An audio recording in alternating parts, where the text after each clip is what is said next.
What's the story behind those chic, carriage-style shoes that seem to be slipped on by the world's brightest creative minds?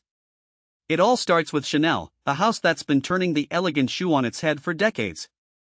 Back in 1957, Coco Chanel played with a simple two-tone tan and black slingback heel. When Karl Lagerfeld took the reins in 1985, the heel was transformed into a ballet pump, a board-like flat that was passed off as a casual office shoe.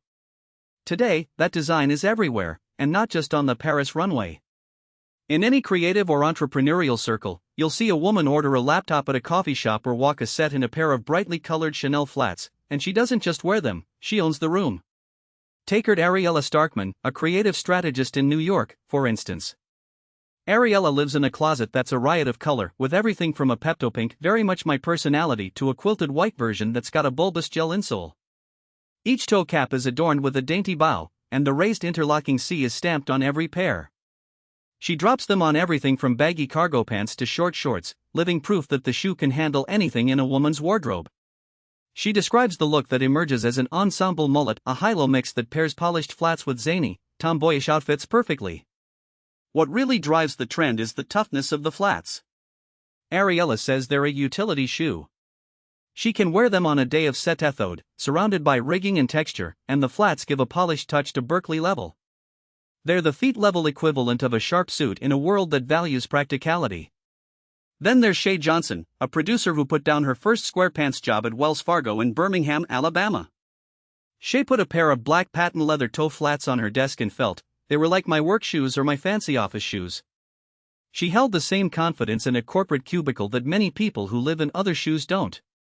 The flats made a statement about how a woman's clothes can veer from polish to playfulness with no compromise.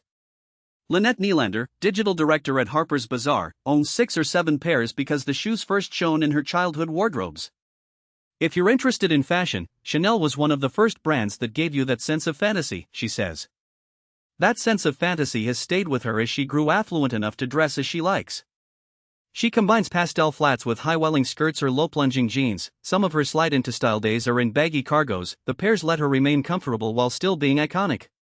The story ends, or at least pauses, when we look at Stella Greenspan, a 20-plus-year-old stylist in the fashion industry. Stella considers herself super tall, and heels are less than comfortable to her. She remembered putting on a Chanel flat by accident when she was searching for something that was feminine but didn't restrict her movement.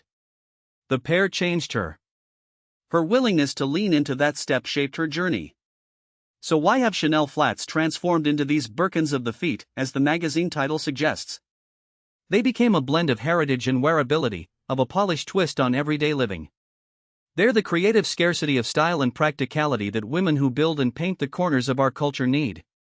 If you found this worth taking a minute, we'll see you next time for more on what's moving the fashion world. Thank you for listening.